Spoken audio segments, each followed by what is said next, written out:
Bienvenue dans ce tout premier numéro du tribunal de l'actualité pour le compte de l'an 2020. Merci pour votre fidélité et votre soutien constant à cette émission. C'est le lieu pour moi de vous souhaiter bonne année où que vous soyez, bonne année 2020. Clin d'œil également à toute l'équipe de réalisation de cette émission. Je vais citer Ousmane Togo, Mokhtar Kone, Sedna Omar Keita, Awa Tafli, Daouda S. Dao, Z, Aboukar Sako Plaisir, Bouakar Djarabar, Sira Kamara, pour ne citer que ceci.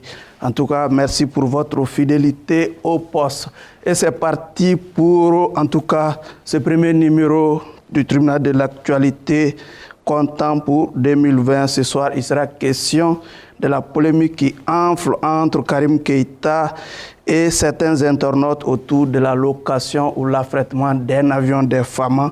Aussi, il sera question des vœux du nouvel an du président de la République adressés à tous les Maliens. Et enfin, avec nos invités, nous allons tenter de prédire le Mali de 2020. Avec moi dans ce studio, nous avons Mohamed Chérif Aïdara du Conseil supérieur de la diaspora malienne. Bonsoir, Monsieur Aïdara, pour votre fidélité également à cette émission. Nous sommes Cécile et nous.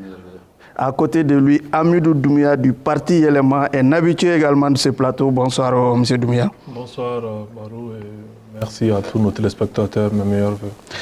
En face de Abdoul Niang, qui est journaliste, activiste, analyste également et présentateur d'émissions comme nous. Bonsoir, M. Abdoul Niang.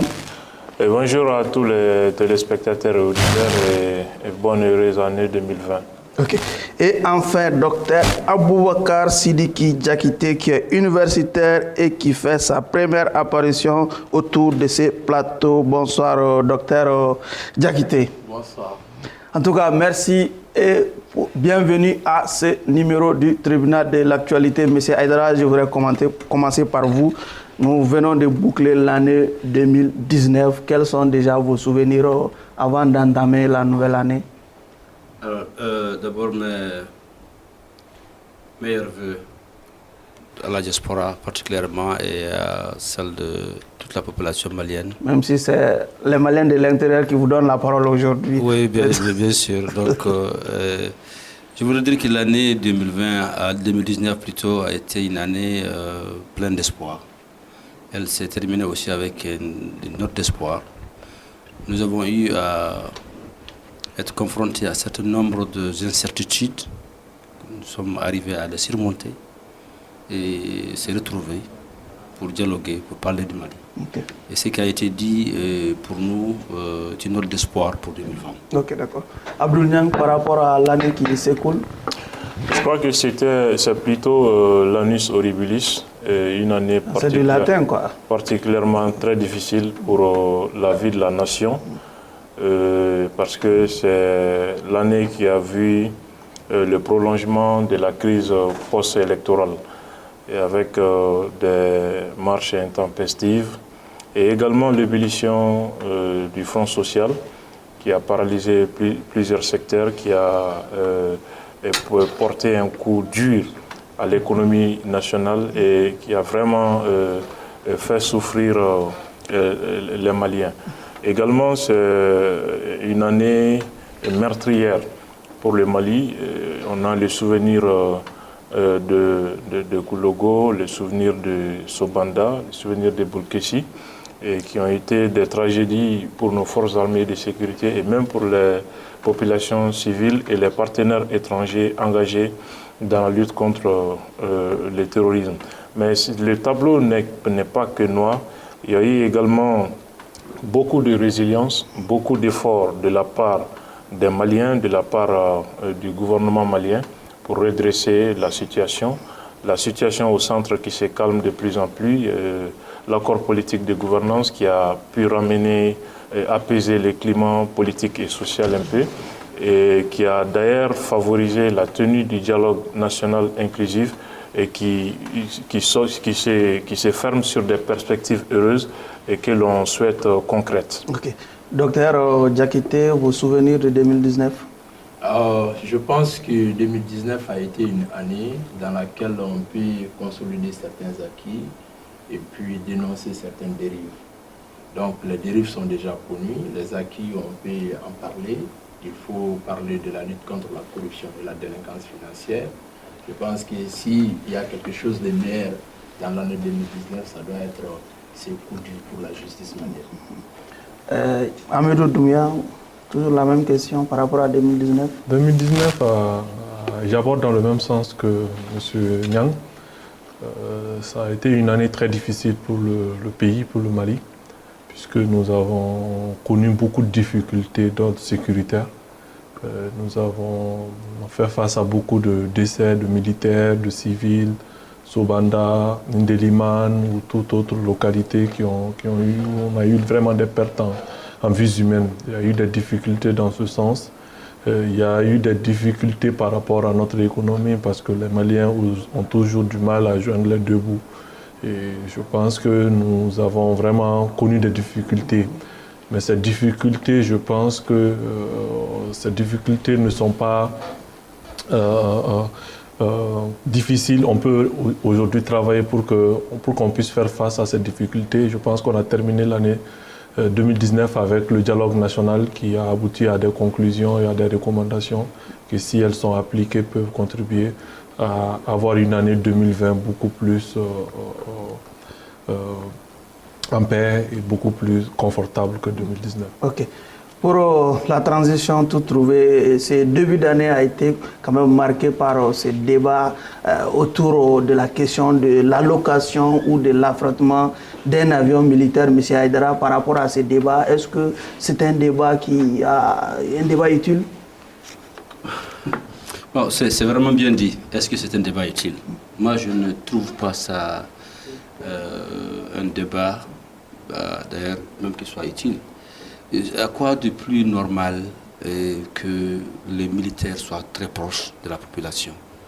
Et vous savez, on est devenu un peuple, un pays anormalement normal. Et cela ressort à chaque fois qu'il y a de petits événements qu'on en prend et qu'on en fasse, et toute une histoire.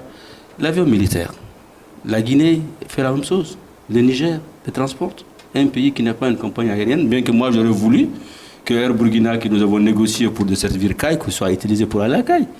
Mais il n'y a rien de plus normal pour nous que les militaires soient très proches de la population en cas de besoin qu'ils puissent utiliser un avion pour aller. Mais ceci dit, il y a des conditions qui sont prérequises à cela. Et pour nous, la diaspora, nous avons une toute autre vision de cette histoire. Parce qu'on ne comprend pas qu'on nous dise qu'on est un pays en guerre et qu'on loue un avion pour aller déposer certaines personnes. Alors, ça, c'est la perception de la diaspora. Mais nous le disons que c'est bien faisable pour certain nombre de critères et qui rapprochent les militaires et à la population. Donc vous pensez que dans une situation normale, si le pays était faisable, normal... C'est faisable. Okay. Et bon, ce que nous disons aussi, nous avons quand même un avion qui, aujourd'hui, il y a Air Burkina qui est affrété, qui fait des carbotages pour CAI. Et Inch'Allah, bientôt, tout ça, ça serait derrière nous, parce qu'on aura une compagnie aérienne qui va desservir tout le Mali. Donc ce débat qui est créé est beaucoup plus un débat de Karim que le débat de l'armée malienne. Okay. Donc vraiment, il faut appeler les choses par leur nom. Okay, et nous ne sommes pas dans une position de débat d'individus, débat de personnes. Okay. Finalement, un débat provoqué par le président de la commission de défense de l'Assemblée nationale. Oui, justement, parce sans ce tweet-là, est-ce que ce débat-là allait avoir lieu? Oui, le problème est l'auteur du tweet même. Sinon, c'est ce que j'ai dit, c'est moins un souci de l'usage rationnel des outils militaires que du fils du président. Parce qu'il y a eu même d'autres antécédents. Il l'a dit parce que c'est le fils du président, mais je pense qu'on doit dépasser ces stades. Je crois que le fils du président aussi doit tirer toutes les conséquences. Mais est-ce que c'était le rôle du fils du président de répondre aux internautes à l'air et place de l'armée, des responsables de l'armée de l'air? Je ne sais pas s'il a parlé au nom de l'armée. Je crois qu'il a parlé à son nom propre parce que c'est lui qui était directement visé, parce que c'est lui qui avait voyagé avec sa délégation et également la famille de Sédoukan, etc. Donc je crois qu'il a réagi par rapport au tweet d'un certain Sega Diarra, donc les gens ont pris comme casus belli. crier haro sur la personne. Mais ce que les gens ne disent pas, l'armée malienne a toujours joué ce rôle. Et ceux qui vont à Sévaré, ceux qui vont à Gao, à Tombouctou, ils voyagent dans les mêmes conditions, dans le même appareil militaire, et pourtant le pays est en guerre. Et cela n'a jamais donné lieu à une polémique. Et même parmi ceux qui sont en train de crier... Mais selon vous, qu'est-ce qui explique la polémique autour de ça? C'est uniquement... Si cet affrètement-là est vraiment courant. C'est justement la personne de Karim. Ça, c'est évident. C'est la personne de Karim, parce que certains sont dans le 3e tour électoral et ils continuent. Donc c'est encore une polémique créée de toutes pièces par l'opposition? Bon, je ne dis pas l'opposition, mais... Quand vous parlez du 3e tour électoral, vous faites allusion à ceux qui ne sont pas d'accord avec la réélection du président. Certains sont dans le 3e tour électoral, parce que jusqu'à présent, certains pensent que il faut vraiment faire partir ces régimes. C'est des messages même à peine voilés. Donc tous les prétextes sont bons pour envenimer la situation, pour pousser le peuple à la colère, vraiment afin d'arriver à cette fin. Ok. Amidou, par rapport à cette polémique? Bon, il faudrait qu'on situe les choses dans leur contexte. La polémique n'est pas venue de Karim, la source n'est pas Karim. C'est que les uns et les autres ont vu des photos sur les réseaux sociaux et se sont rendus compte que l'avion militaire, l'avion de transport de nos militaires a été utilisé pour transporter des personnes dans le cadre d'une cérémonie de mariage. Et je pense qu'il y a beaucoup de personnes qui se sont indignées et c'est à travers ces indignations que le président de la commission défense a répondu. Oui, mais est-ce que quelque part Karim n'a pas été rattrapé par un antécédent à la matière? Je suis en train de revenir, j'ai situé un peu l'historique de la chose, comment ça s'est passé. Okay. Et Karim est sorti, il a fait un tweet pour expliquer. Et le problème avec le tweet, c'est que ce que lui il a dit va en contradiction avec ce que les responsables de l'armée sont sortis pour dire. Cela nous amène à dire, est-ce qu'il ne s'est pas précipité pour parler? Est-ce qu'il avait tous les éléments pour pouvoir défendre un peu ce dossier? Moi, je viens avec les contradictions. Quand l'honorable nous dit que c'est tout à fait normal qu'on le loue et que l'argent qu'on va avoir dans ça peut être injecté dans d'autres secteurs pour faire des recettes. Oui.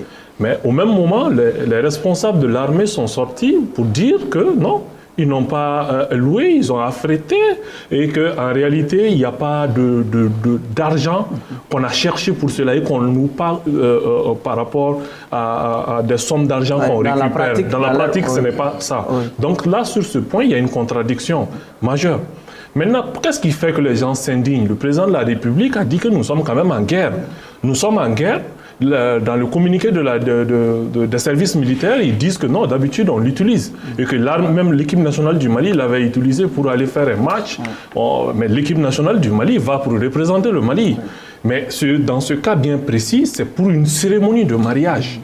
Alors que le ministre de la Défense lui-même est sorti dans l'Assemblée nationale pour dire que certains comportements, on doit les cesser parce que nous sommes en guerre, qui concourent à démotiver la troupe parce que les mariages, on les fait dans la capitale, on fait des fêtes dans la capitale et qu'on utilise les équipements de l'armée malienne pour aller faire une fête. Moi, je trouve que c'est ce qui a le plus indigné les gens. Donc, il ne faut pas voir le problème comme si c'est une question de 3e tour ou c'est une question...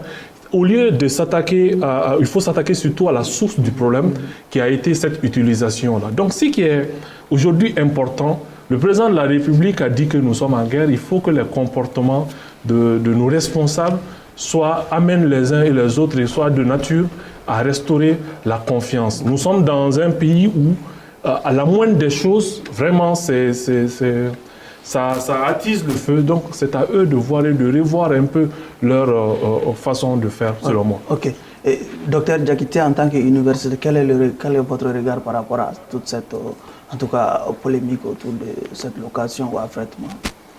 Bon, je ne trouve pas ça une polémique, je trouve que c'est une question d'intérêt national. Chaque fois qu'une question d'intérêt national est posée, chaque citoyen doit apporter sa contribution en termes d'éclaircissement. Alors, donc, il y a d'abord un premier aspect qui est l'aspect contradictoire. Et l'aspect contradictoire, c'est parce que Karim, à un moment, est sorti à la télé lors d'une émission radiophonique. Il est sorti pour dire que voilà, l'État malien n'a pas les moyens pour évacuer les corps des militaires décédés lors des théâtres d'opération, etc. Au même moment, il dit que, eh bien, il y a des avions de transport qui pourront augmenter les recettes de l'État. Premier aspect. Deuxième aspect, cet avion de transport, le tout peut permettre aux pilotes de renforcer leur formation. Donc ça, il y a deux problèmes. Ça veut dire que dans un premier temps, l'État va se comporter comme un industriel ordinaire. Et si l'État se comporte comme un industriel ordinaire, en ce moment, l'État doit en tirer toutes les conséquences. En ce moment, ça sera un contrat de droit privé. Alors que les aéronefs, ce sont des aéronefs de l'État. Deuxième chose, quand Karim dit que les pilotes vont profiter de ces tours pour pouvoir se former, renforcer leurs capacités, eh bien, il y a un problème. Ça veut dire que ces pilotes n'ont pas reçu de bonnes formations et pourtant l'État a payé pour que ces pilotes soient bien formés. Deuxième chose. Et troisième chose, qui est l'aspect contradictoire d'ailleurs, c'est que quand le général Daouda Dambélé est sorti à la télé, il a éclairci chef d'état-major de l'armée de l'air. Chef d'état-major de l'armée. Il a éclairci un certain nombre. Il dit que les avions de transport peuvent servir à, bien entendu, à amener les civils vers des destinations sûres. Premier point. Deuxième point, il dit aussi que les particuliers ont la possibilité de louer l'avion, les aéronefs militaires. Ça, c'est deuxième chose. Alors, si les particuliers ont la possibilité de louer des avions militaires, ça veut dire qu'il y a une finalité économique. Et là, je pourrais dire qu'il va rejoindre la position de Karim à ce niveau. Alors donc, qu'est-ce qu'il faut dire? Il dit que cela n'est possible que lorsque 4 conditions sont réunies. La location de l'avion militaire. Première condition, il dit qu'il faut que les avions soient en bon état. Deuxième chose, il dit qu'il ne faut pas que cela coïncide avec une mission de l'armée. Troisième chose, il dit qu'il faut que la destination soit un lieu sûr. Quatrième condition, tout cela avec l'autorisation de la hiérarchie militaire. Mais ce qu'il n'a pas dit, c'est qu'il y a un problème de précision. Alors, si un particulier doit louer les avions militaires, il faut éclaircir ce point. Et si ça sert aussi à transporter les civils vers des destinations pour des raisons humanitaires, il faut aussi préciser ce point. Ce point n'est pas précisé par la hiérarchie militaire.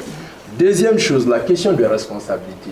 Lorsqu'un particulier loue un aéronef militaire, en cas de dommage, qui va répondre aux dégâts, aux dommages? Est-ce que c'est l'État? Est-ce que c'est ce particulier? Troisième chose qu'on n'a pas précisé, ça c'est lorsqu'il y a une situation d'inattendu. Comment gérer lorsque l'aéronef est en mission d'un particulier, d'où la question de compatibilité. Est-ce gérer la mission d'un particulier avec l'aéronef militaire est compatible avec les exigences, bien entendu, de l'accomplissement des missions du service public? Ok.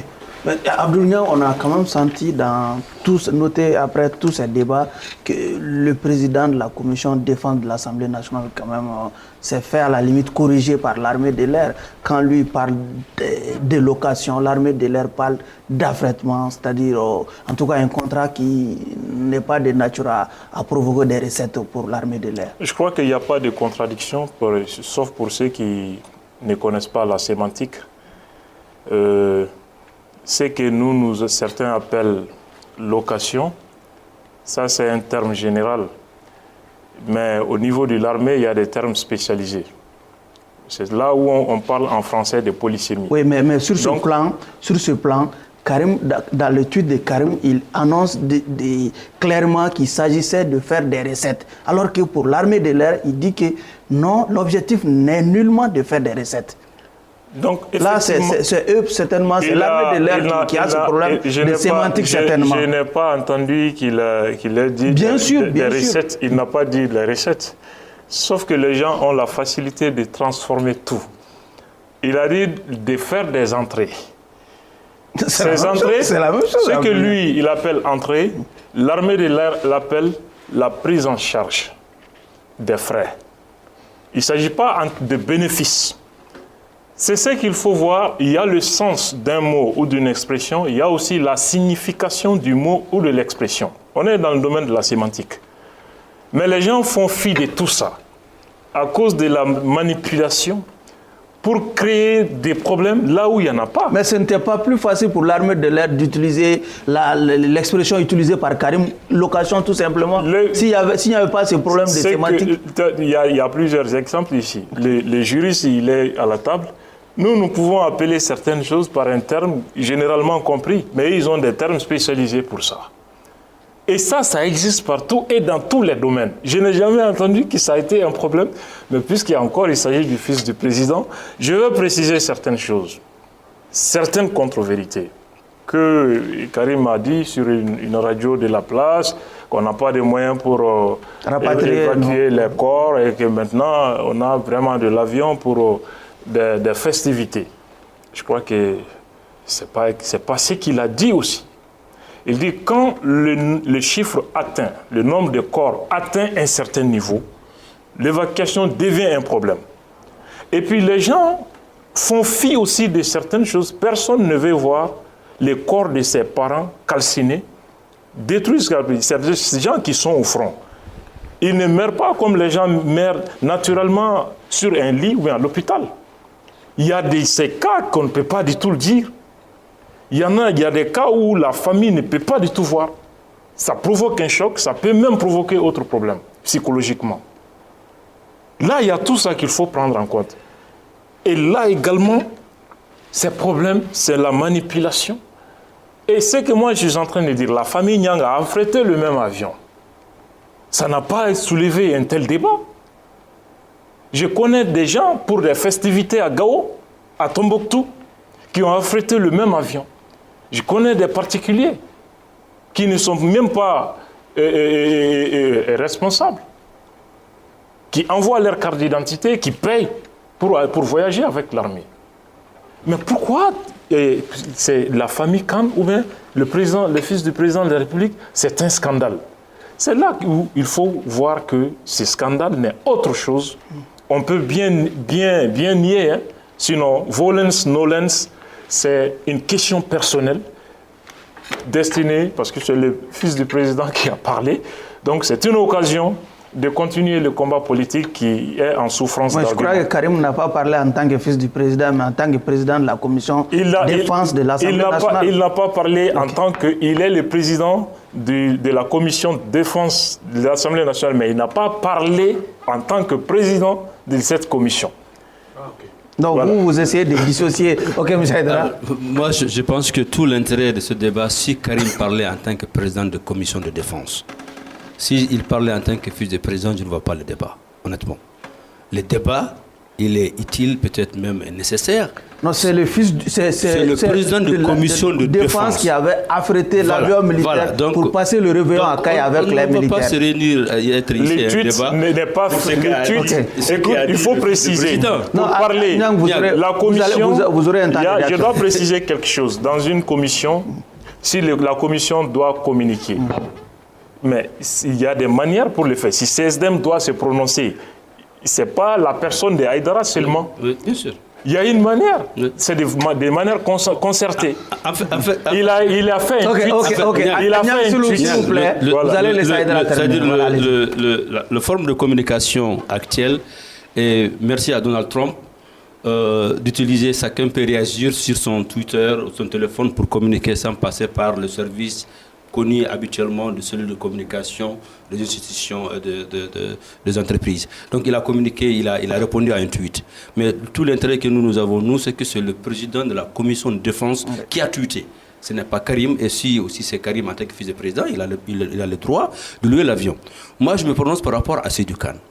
Seydou Khan est un membre de la diaspora qui vit en Libreville et aussi au Sénégal. Et il y a peu de personnes comme Seydou Khan.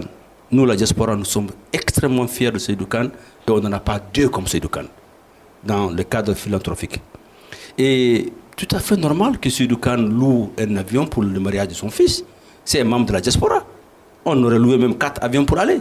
Et puis, vous êtes toujours prêts là à nous critiquer, nous, la diaspora, quand il s'agit de ce genre de choses-là. Mais où étiez-vous quand on a apporté 1 milliard pour la guerre? Avez-vous fait une mission là qu'on a apporté 1 milliard pour soutenir l'armée malienne? Vous avez apporté quoi? Qui sont à l'intérieur. Alors vous arrêtez de nous fatiguer un peu. Si on a besoin de l'avion demain, on va l'utiliser. On est membre de la diaspora, on apporte plus de 800 milliards par an. Vous ne nous fatiguez pas les oreilles parce qu'on a loué un avion qui est là pour toute la population malienne, qui sert également à renforcer, à rapprocher l'armée et son peuple. Ça, c'est le premier point. Okay. Il y a un second point que je voudrais vous dire dessus. L'histoire de dire qu'on est un pays en guerre, on est en guerre depuis très longtemps. Le président de la République aurait dû le dire depuis très longtemps. Et je ne peux pas comprendre, nous la diaspora, on l'a dénoncé il y a 2 ans. On ne peut pas comprendre qu'on n'a pas encore un cimetière militaire. Pourquoi nos soldats, nos vaillants soldats maliens sont enterrés comme des poulets dans des fosses communes? Ce n'est pas admissible. Même s'ils sont calcinés, amenez-nous le poudre ici. Justement, on n'a pas d'avion pour les évacuer. Si, il y en a. Ces avions, attention. Cet avion, cet aéronef que nous, la diaspora, nous louons pour nos mariages, il ne peut pas atterrir à Yowaru. Il ne peut pas atterrir à Sopane. Il ne peut pas atterrir là-bas. C'est des hélicoptères qui peuvent atterrir pour amener le corps. Donc ce que Karim a voulu dire, que nous n'avons pas des hélicoptères, suffisamment d'hélicos, ou même d'hélicos pour aller chercher les gens sur le champ de bataille. C'est ce qu'il veut dire. Mais ce n'est pas l'aéronef. L'aéronef doit atterrir quelque part où il y a une piste. Donc il faut que les gens comprennent la différence entre aéronef et un hélicoptère pour aller chercher ceux qui sont morts pour la cause de Mali. Absolument. Et nous demandons à ce qu'il y ait... Mais est-ce que ce n'est pas le rôle de Karim de clarifier tout ça à la population en tant qu'élu de la nation? Mais Karim a voulu communiquer. Karim a défendu de très bonnes causes, mais par une très mauvaise approche communicative. C'est ce qui nous reproche à Karim. Absolument. Son approche communicative est très mauvaise. Absolument. L'aéronef n'est pas destiné à aller amener des gens, sauf s'ils sont dans un endroit où il peut atterrir. Où l'hélicoptère le prend à un point A pour le déposer à un point B et l'aéronef peut le prendre. Ce que nous exigeons à ce que nos militaires, qu'on les ramène, qu'on les enterre dans un cimetière militaire. Même si c'est la tête seulement qu'on amène, qu'on sache que la tête est enterrée là. Quand tu vas dans un tombeau, tu connais là où il y a le pied et la tête. On sait que Chérif est entré là. Donc ce que nous demandons, on doit beaucoup plus parler de ça que de ce droit. Et que vous, les Maliens de l'intérieur là, il faut savoir que si on veut louer l'aéronef, on va louer même demain pour aller à Kidal, pour aller célébrer le mariage. Parce que quand il y a eu un problème, on apporte l'argent. C'est votre droit. On a apporté 1 milliard. On ne veut pas apporter 1 franc, à part être d'arnaquer sur tous les réseaux. On est d'accord. Ok, allez-y, Amadou. Moi, ce que je vais tout simplement dire, c'est que ce n'est pas une question sémantique. Monsieur Nyang a beau être intelligent, il ne peut pas inventer le français. Monsieur le honorable Karim Keïta a bien dit des rentrées financières. Rentrée financière, on ne peut pas faire de gymnastique intellectuelle pour le changer en des termes militaires. Rentrée financière, c'est que ça rapporte de l'argent. Et justement, les autorités militaires ont désavoué cela. Ils ont dit que ça ne fait pas de rentrée financière. Il y a eu cette contradiction. C'est patent. C'est-à-dire que M. Nyang ne peut pas modifier cela. Ça, c'est un premier niveau. Deuxième niveau, il faudrait que mon frère Aïdara comprenne que ce n'est pas un débat entre la diaspora et les Maliens de l'intérieur. Mais il y a des Maliens de la diaspora. Quand vous regardez, je termine, monsieur Aïdara, je ne vous ai pas coupé. Je ne vous ai pas coupé. Je termine, monsieur Aïdara, pour vous dire que ce n'est pas un débat entre les Maliens de l'intérieur et de la diaspora. Il y a des gens de la diaspora. Quand vous faites le fil d'actualité sur les réseaux sociaux, il y a plus de ressortissants de la diaspora qui critiquent cela que même des Maliens de l'intérieur. Il y a des Maliens de l'intérieur qui le critiquent. Il y a des Maliens de l'extérieur qui le critiquent. Parce qu'il y a beaucoup qui ne le trouvent pas normal. Qu'en période de guerre, que l'avion soit utilisé pour aller faire des cérémonies de mariage. Pour le cas de Karim, les gens ne critiquent pas le fait que Karim a affrété l'avion pour aller rendre visite aux militaires. Ce n'est pas un problème. Ça, il a droit à le faire parce qu'il va, dans le cadre d'une mission, il va rendre visite aux militaires. Ça ne pose pas de problème. Personne n'a parlé. Personne, non. Attendez. Même si un Malien peut dire que ce n'est pas un débat intérieur. Oui, mais Karim, Aïdara, s'il vous plaît. Aïdara, s'il vous plaît. Karim est à la limite dans la chaîne militaire. Attends, ce que je veux dire, pour rassurer mon cher ami de la diaspora, c'est que même si c'était un Malien de l'intérieur qui l'avait affrété pour un mariage, les gens se seraient indignés. Pourtant, ça a été, il y a plusieurs exemples. Tout simplement dire, c'est que cette fois-ci qui a été médiatisée, parce qu'il y a un rappeur qui a publié, les gens ont vu la photo. Mais les gens peuvent s'indigner, vous ne pouvez pas empêcher cela.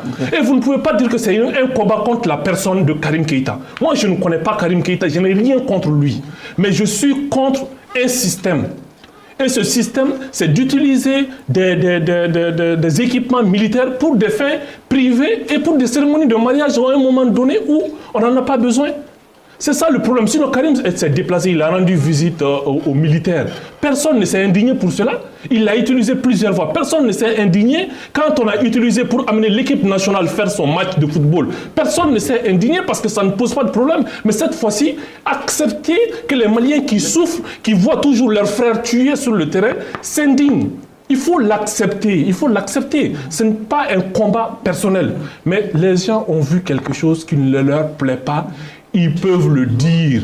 Mais il ne faut pas que les uns et les autres le prennent sur le plan individuel. Karim Keïta, il est le président de la commission défense. Oui. Il doit contrôler l'exécutif. Et quand lui, il défend l'exécutif, sans pour autant contrôler, sans pour autant se donner le temps de vérifier tout ce qui s'est passé, ça aboutit à cela parce que ça a été un désaveu sanglant de sa part, de la part des autorités militaires. C'est incontestable. Karim a été désavoué à la limite par l'armée, le chef d'état-major de l'armée de l'air. Quand Karim parle de location, l'armée de l'air parle d'affrètement. Oui, il faut préciser les problèmes de terme. C'est-à-dire, affrètement, en quelque sorte, est égal à location. Ça, il faut le dire. Parce que quand vous parlez d'affrètement, eh bien, c'est un contrat qui s'applique aux opérations, aux locations des aéronefs, des avions militaires. C'est l'affrètement. Donc, dans l'affrètement, vous avez le frétaire, vous avez l'affrétaire. Et la finalité, c'est économique. Il y a de l'affrètement aussi où la finalité n'est pas. Donc quelqu'un n'a pas dit la vérité entre l'armée de l'air. Mais non, il y a même une contradiction. Ce que le général a dit à la fin de son intervention, il dit que pour les locations concernant les particuliers, il y a des choses à payer. C'est économique. Il l'a dit. Moi, j'ai suivi son intervention en Bambara. Je l'ai suivi avec beaucoup d'intérêt. Donc, c'est pour vous dire que lui, d'abord, dans son intervention, il a fait des contradictions par rapport à ses propos et par rapport aux propos tenus par Karim. Quand il dit que pour les civils, pour des besoins humanitaires, eh bien, les avions peuvent être loués. C'est-à-dire les avions peuvent transporter les personnes qui veulent aller dans une localité où eh bien, au même moment, les militaires aussi veulent aller dans cette localité. Alors, il l'a dit.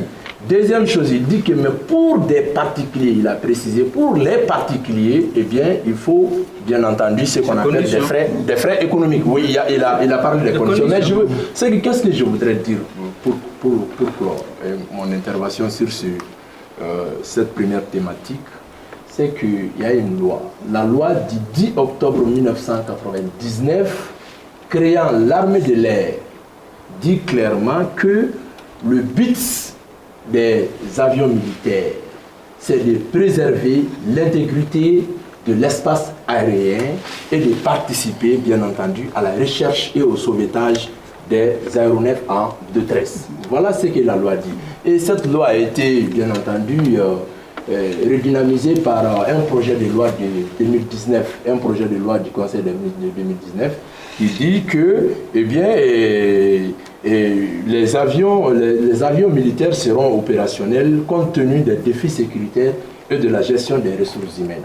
Mais, ce qu'il faut préciser, est-ce l'État malien est un industriel ordinaire qui va louer des avions pour en tirer des bénéfices en ce moment? Ça ne sera plus des avions pour l'État, ça sera des avions pour des particuliers. Okay. On va considérer que ce sont des particuliers. Ok, 30 secondes chacun pour sortir ce débat. Je vais juste préciser certaines choses. Avant ce régime, l'armée de l'air était clouée au sol, pas seulement des avions. Heureusement que nous avons des avions aujourd'hui. Ça, c'est un acquis qu'il faut souligner. affrètement de l'avion, lui, il dit que ça a une finalité économique. Il confond deux choses, l'aviation civile et militaire. Quand il s'agit, on est dans le domaine de l'aviation civile, l'affrètement a toujours une finalité économique. Donc lui, il parle comme si l'armée est une entreprise. Il parle de la loi instituant l'armée de l'air avec ses objectifs, etc.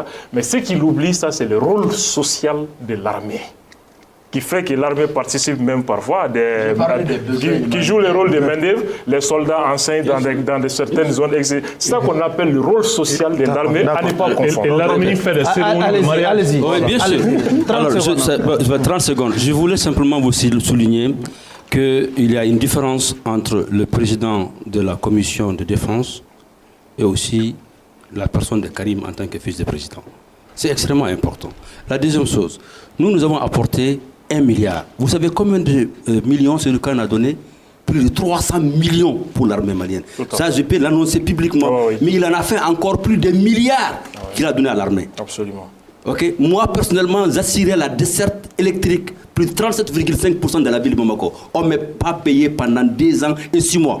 Où étiez-vous? Courant que vous consommez. L'affrètement de l'avion, c'est en fonction de l'apport financier. Ce n'est pas un apport financier. Okay. Lui, son mariage, je ne sais pas s'il va le faire à Sikasso, on va apprêter l'aéronef, on va aller. On verra bien s'il va. Je ne sais pas. Je ne veux pas créer de problème à ma belle-sœur, mais je veux dire que c'est tout à fait normal. C'est le rôle de l'armée d'être proche de la population. On est un pays qui n'a pas une compagnie aérienne. C'est tout à fait normal. Et nous, la diaspora, quelqu'un comme Seydou Khan, on devrait mettre là, mais pas, ce n'est pas simplement l'aéronef, hein, on devrait mettre tous les aéronefs, tous les hélicoptères pour accompagner Seydou Khan chez lui au village. C'est le seul membre de la diaspora qui soutient son village entièrement sans aucun apport de l'État. Un fils de pays comme ça, on doit faire beaucoup plus pour lui. 30 secondes. Non, le problème micro, ce n'est pas Seydou Khan, c'est qu'il apporte. Et ce n'est pas Karim Keïta en tant que fils du président. Moi, je ne suis pas dans des questions de personne. C'est le titre. Président de la commission de défense, c'est pourquoi je parle du débat. Mais si moi aussi je donne de l'argent pour qu'on me donne l'avion et qu'on fasse le mariage, mais on va continuer. Il y aura tellement de mariages. Moi, je trouve que vraiment, c'est vraiment regrettable qu'on puisse confondre les rôles régaliens de l'État avec des trucs personnels. Le mariage, ce n'est pas une urgence où on prend l'avion de nos militaires pour aller faire une cérémonie. Moi, je parlais tout de suite pour aller pour l'équipe nationale. Ils vont pour une mission étatique. Ouais. D'autres, Karim Keïta, quand il va rendre visite aux militaires lors du réveillon, ça concourt à remonter le moral. Moi, je ne l'ai jamais critiqué. C'est prévu par la loi. La loi de 2019, c'est prévu pour être proche de la population. Il faut une harmonie entre ce que l'on dit et ce qu'ils l'ont fait. Okay. Et ça, il y a déphasage total entre ce que l'on dit, un pays en guerre, et de l'autre côté, on prend notre avion, on va aller fêter, on va célébrer le mariage. Vous restez dans votre position d'opposant politique. Non, moi, je ne suis pas... Ah si. Sinon, la loi est très claire là-dessus. On n'est pas dans une question d'opposition ou de majorité. Peut-être que mon cher Nyang est dans cette posture parce qu'il défend le bilan du président en faisant en sorte qu'on a acheté des avions, on dispose d'avions aujourd'hui. C'est tout à l'honneur du Mali qu'on dispose d'avions. Moi, j'en suis fier. Mais l'usage qu'on en fait, même demain, si l'usage n'est pas bon, on va s'indigner. Mais loi, on est dans un... On est approchement de la population, c'est une loi. La loi, qu'est-ce que je vous dis? On va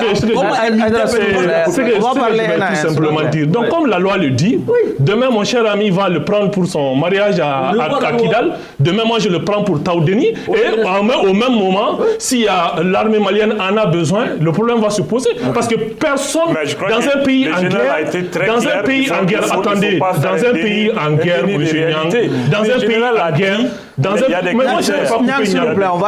un pays en guerre, on ne prévoit pas les attaques. Il se pouvait qu'au moment où on amenait l'avion de l'autre côté, que les terroristes attaquent. Le président de la République lui-même l'a dit. À tout moment, nous faisons face à un ennemi qui est imprévisible. Et face à un ennemi imprévisible, on donne notre avion et à tout moment, on peut nous attaquer. Voyez-vous même la contradiction. Ok, nous allons passer au deuxième thème de l'émission. Monsieur Docteur Diakité, à la faveur du nouvel an, le président de la République s'est encore une fois adressé à la nation. Quels sont en tout cas, qu'est-ce que vous avez noté après cette adresse à la nation du président de la République? Bien, je pense que le président de la République a abordé un certain nombre de questions importantes dans son adresse à la nation. Et des questions telles que la trêve demandée aux enseignants, des questions telles que la rencontre décisive à Pau, des questions telles que la performance de coton culture, etc. Alors c'est salutaire, mais je déplore l'absence aussi de certaines questions dans son adresse à la nation. Et ces questions aujourd'hui devraient être abordées par le président de la République, parce que ces questions aussi sont d'international, telles que la question de la lutte contre la corruption et la délinquance financière. Ça, c'est une question importante. On n'a pas entendu le président de la République parler des questions relatives. Oui, mais est-ce que les actions ne sont pas éloquentes en la matière déjà? Non, si je dis cela, pourquoi? En tant que le premier magistrat du pays, si lui, il en parle dans son discours, peut-être réaffirmer, ça va donner encore beaucoup plus de lumière à cette lutte contre la corruption et la délinquance financière, en tant que premier magistrat. Il n'a pas abordé cette question. Deuxième chose, il n'a pas abordé la question de l'emploi des jeunes. Alors que l'emploi des jeunes aussi est une question d'international qui aurait dû être intégrée dans son discours. La troisième chose qu'il n'a pas abordée, c'est la question de l'amélioration du plateau sanitaire. Ça, on n'a pas vu dans son discours. Un certain nombre de choses qui n'ont pas été abordées dans son discours, même si globalement... Il devrait dérouler son programme annuel. Non, pas son programme annuel, mais en tout cas, ce sont des questions importantes on s'attendait à cela, surtout l'opinion, parce qu'il faut tenir compte de la position, sinon de l'orientation de l'opinion dans son discours. Aujourd'hui, l'opinion est orientée vers la lutte contre la corruption et la délinquance financière. Le président de la République doit mettre un accent particulier sur cette lutte-là. Il faut que cette lutte, bien entendu, soit une lutte réussie. Sinon, le président de la République, bien entendu, ne pourra pas mener à bon escient ses projets de société. Nyang, un discours incomplet comme ton voisin semble l'insinuer? Bon, chacun voit les choses selon sa propre grille de lecture. Il faut préciser qu'il s'agit d'une présentation de vœux et non une présentation de projets de société ou bien de déclaration de politique générale. L'absence de la lutte contre la corruption dans les discours, mais il y a des actions. Le président l'a dit à la rentrée judiciaire, il a réitéré à plusieurs occasions qu'il était 100% avec la justice. Et pour ce combat, je crois que sur ce point, rien à faire. L'emploi des jeunes, etc., tout cela relève des projets de société du président de la République. Mais ce qu'il faut surtout retenir, ça c'est l'incroyable capacité de résilience de notre économie. Malgré cette crise, le taux de croissance est maintenu à 5% depuis 2013. Également, les dépenses publiques à peu près maîtrisées. L'inflation est maîtrisée jusqu'à certaines proportions. Ça, c'est un exploit qui relève même de la gageure pour certains. Et également, le fait de constater que malgré cette crise, nous sommes l'un des pays les moins endettés en Afrique de l'Ouest. Ça aussi, c'est à saluer, ça montre la performance de notre économie. Malgré... Mais tout ce que vous dites ressort dans ce discours-là? Eh bien, effectivement.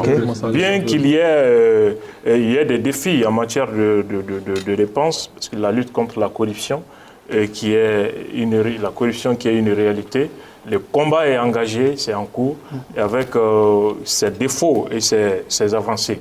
Mais il faut aussi noter l'investissement au niveau de l'économie dans les domaines agricoles, l'investissement dans la lutte contre le terrorisme, qui est à une proportion assez élevée. Et l'encours de la dette, comme l'a dit le président, qui est aujourd'hui à 37%, et pour une tolérance de 70% dans l'espace CEDEAO. Ça aussi, c'est des exploits. Il a parlé du processus de paix qui avance timidement, la tenue du dialogue national inclusif, et qui a permis quand même d'apaiser les climats politiques et social. Et également, il a parlé du Front social. C'est pourquoi il a demandé une trêve aux enseignants. Une conférence sociale est envisagée pour ramener tous les syndicats avec la revendication à table. Il y en a qui ont accepté, comme il y en a qui ne sont pas dans cette dynamique. La lutte contre le terrorisme avec le sommet de Pau, c'est la partie que je n'ai pas du tout appréciée dans son discours. Parce qu'il s'est attaqué à ceux il y a des mouvements maliens qui sont contre la politique française sur notre territoire. Le président a eu des mots assez durs pour eux. Moi, je trouve que c'est pas ce que je souhaiterais qu'il fasse, parce que la liberté d'opinion est un droit consacré dans la Constitution. C'est comme si le président est en porte-à-faux avec la Constitution qui fait l'objet de son serment. Donc, s'il y a quelque chose que je n'ai pas apprécié dans son discours, c'est ce niveau. Ok. M. Haïdara, par rapport à ce discours? Oui, je pense que Nyang a pratiquement relevé les points qui ont attiré mon attention. J'ai dit à dire sur ce plateau, le sentiment anti-français, anti-européen, c'est un problème générationnel. Vous savez, notre temps est très limité, mais je veux juste rappeler à nos auditeurs, la lutte de l'indépendance, les pays qui ont obtenu leur indépendance, c'était 58, 57, 58 jusqu'à 60, a commencé en 1930. C'était le prélude en fait. Donc ce qui se passe aujourd'hui avec cette génération, c'est tout à fait normal qu'ils regardent beaucoup plus de plus près. Ils ont beaucoup d'éléments d'appréciation, l'accessibilité d'informations étant à la disposition de tout le monde. Donc nous ne pouvons pas accepter qu'en France là-bas, il ne peut pas dire aux Français, aux Gilets jaunes, de ne pas manifester ou de ne pas dire leur opinion. Et nous sommes contre que le président Macron demande à notre président d'avoir une caution de la société civile pour venir à Pau, ou de dire à sa population de ne pas manifester leur mécontentement. Nous, la diaspora, d'ailleurs, on sera à Pau. On a toute une délégation qui va se rendre à Pau pour non seulement dire nous soutenons notre... Sauf que les autorités françaises n'ont pas demandé à l'armée malienne d'aller les sécuriser. Non, il y a des choses différentes. Attends, il y a des choses différentes. Il y a la question de l'armée malienne et l'armée a fait la demande de sécuriser, s'est interposée entre nous et les djihadistes. Il y a également la question de la politique extérieure de la France qui est la raison de tout ça. Regardez aujourd'hui, ils ont sous-traité encore ce problème de sécurité avec la Turquie. Parce qu'il n'y a pas eu un bon service après-vente après avoir détruit la Libye et puis Kadhafi. Donc dire qu'on doit nous dire, nous, de se taire, parce que ça va à l'encontre de leur intérêt, on n'est pas d'accord. De nous dire qu'on doit se taire parce qu'eux, ils sont là pour nous sécuriser, non. C'est tout ce que nous disons, c'est d'assumer les responsabilités, nous laisser jouir notre liberté fondamentale, exprimer ce que nous pensons être correct pour notre président. On l'a élu pour 5 ans. Il est notre président jusqu'à 2023. Qu'on ne nous dise surtout pas à notre président de nous dire de se taire ou de nous dire de ne pas dire ceci ou de ne pas dire cela. Si ce qui est fait n'est pas cohérent, n'est pas correct, et à l'encontre de l'intérêt malien, les Maliens ont le droit de sortir et manifester sur leur droit constitutionnel. Okay. Ça, je vais le poser un autre aspect, mais je vais passer la parole à mon voisin. Je reviendrai. Est-ce que l'occasion n'était pas propice pour le président de la République de prendre l'engagement solennel devant tout le peuple malien qu'il mettra en œuvre les conclusions du dialogue national inclusif? Mais il a fait justement, et c'est l'un des aspects positifs de son discours, parce que quand il s'est adressé, il a quand même repris les recommandations du dialogue et il s'est engagé à les mettre en œuvre de manière diligente. Donc il a réaffirmé un peu son engagement à le faire, et je pense qu'avant il avait même fait un discours à la nation spéciale pour s'engager à la mise en œuvre de ces recommandations. Donc cela m'amène à parler un peu de ce que j'ai aimé dans le discours. J'ai trouvé que c'était un discours bien structuré. Il a vraiment broché tous les grands sujets du pays et du moment. Et l'horizon temporel était vraiment adéquat. Je l'ai trouvé moins clivant. J'ai trouvé dans son discours plus serein, un président plus rassembleur, ça j'ai vraiment aimé. Et surtout son engagement à mettre en œuvre le dialogue qui a abouti à des centaines de recommandations qui peuvent aider le pays à sortir de la crise. C'est des aspects que j'ai vraiment aimés. Il y a des aspects que j'ai aimés, mais il y a des aspects aussi qui suscitent des interrogations. Quand il parle de la croissance maintenue de 5% depuis le début du quinquennat jusqu'à maintenant, moi je me pose des questions. Cette croissance, on ne la mange pas. Cette croissance, elle doit se traduire dans le niveau de vie du Malien lambda. Est-ce qu'aujourd'hui, la richesse là est équitablement répartie? Je dirais non. Le Malien ne sent pas le fruit de la croissance. L'économie aujourd'hui a réellement des problèmes. Il parle de trêve sociale. C'est vrai, c'est des recommandations du dialogue, mais l'État a eu à prendre des engagements antérieurs. Il faudrait que l'État s'acquitte de ces engagements pour parler de trêve sociale. Parce que la trêve, elle est nouvelle. Ce que vous avez pris comme engagement antérieur, respectez ces engagements, créez les conditions pour qu'il puisse y avoir la trêve sociale. Et ces conditions, c'est justement de réduire le train de vie de l'État et que nos élites eux-mêmes montrent l'exemple et montrent qu'effectivement nous sommes en crise sécuritaire, que nous sommes en crise économique et de par leur façon de vivre, qu'on puisse effectivement voir cette volonté, ce sacrifice au niveau des élites. Il a parlé d'endettement, là où M. Niang se réjouit, mais là, moi, je me pose des interrogations. Nous ne sommes pas endettés parce que nous ne sommes pas crédibles, ou c'est parce que c'est une politique volontariste de l'État pour ne pas s'endetter? Est-ce que c'est parce qu'il y a une mauvaise gouvernance que les gens ne nous prêtent plus d'argent? Est-ce que c'est parce que notre économie ne se porte pas bien et qu'il y a l'insécurité chez nous qu'on ne nous prête pas d'argent, qu'on se vante? Ou c'est une politique volontariste de l'État? Je dirais non. Ce n'est pas une politique volontariste parce que notre budget même, de la manière dont est voté, la part de l'aide extérieure est beaucoup plus importante. Donc pour moi, on doit revoir un peu cet aspect et que les uns et les autres revoient un peu les failles réelles de notre gouvernance pour que dans les jours à venir, on puisse vraiment sortir de là. Et là où il y a unanimité sur une question sur ce plateau, c'est surtout la manière dont il s'est adressé à ceux qui combattent aujourd'hui l'armée, la présence des forces étrangères. Moi, j'ai toujours dit que je ne partage pas la même position qu'eux, mais nos pays, il faut accepter les diversités dans nos pays. Il faut laisser les uns et les autres se manifester et montrer. C'est ce qui montre la vitalité de notre démocratie. Okay. Nous ne sommes pas d'accord, mais battons-nous pour montrer qu'effectivement, il y a cette diversité. Même s'il y a une minorité, laissez-leur exprimer leur volonté. C'est ce qui agrandit encore davantage le Mali. Ok, on me fait signe qu'il nous reste quelques minutes. Monsieur et docteur Diakité, quelles sont les perspectives, en tout cas, de 2020 pour le Mali? Bon, je pense que le chemin de 2020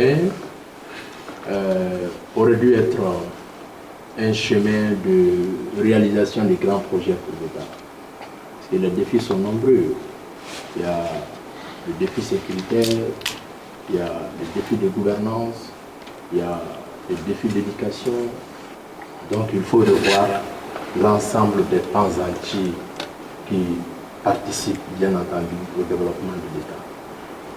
Et je voudrais revenir sur un certain nombre de points, à savoir le dialogue national inclusif. Je termine. Il y a des aspects positifs, mais attention. Et là où je ne suis pas d'accord avec le président de la République, lorsqu'il dit que le dialogue, on va essayer de mettre les résolutions issues du dialogue national inclusif qui sont conformes aux lois. Je dis, mais où est la raison d'être même du dialogue à ce moment?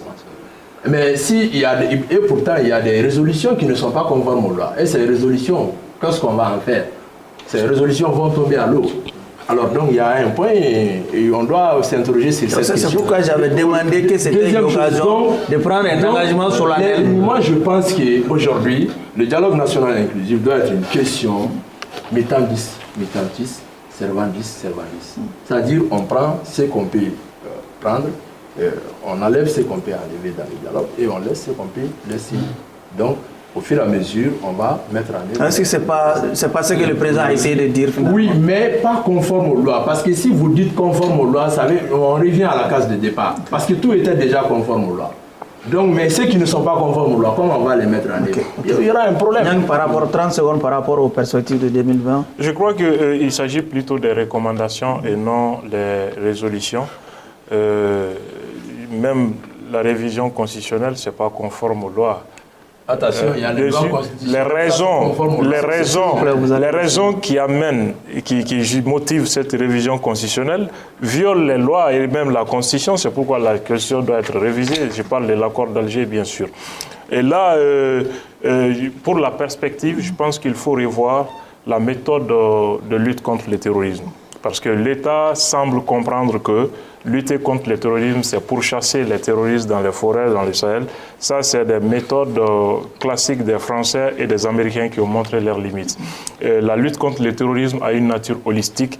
Il faut voir tous les paramètres et surtout de tous les côtés.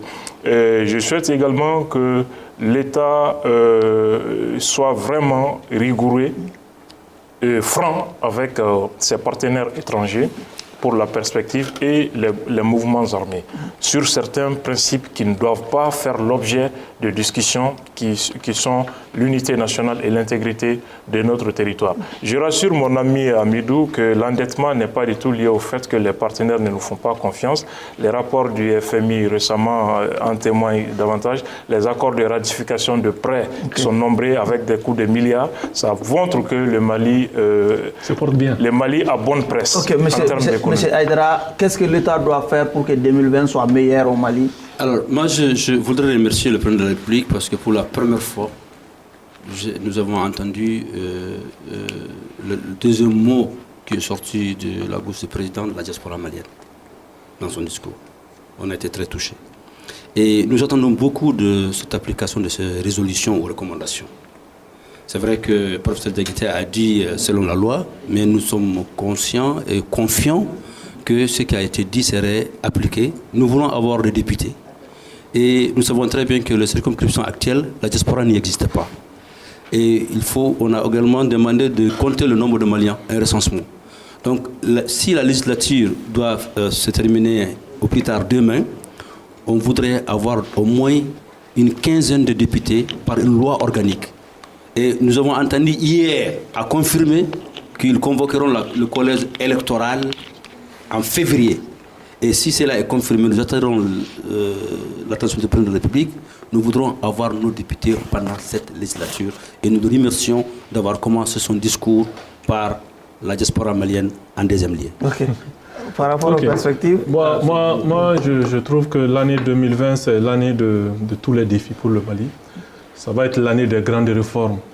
Réformes constitutionnelles, les élections législatives, la relecture de l'accord pour la paix issu du processus d'Alger.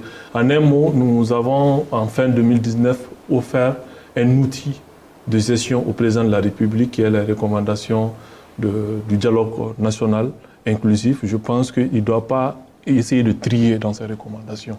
Toutes ces recommandations doivent être mises en œuvre.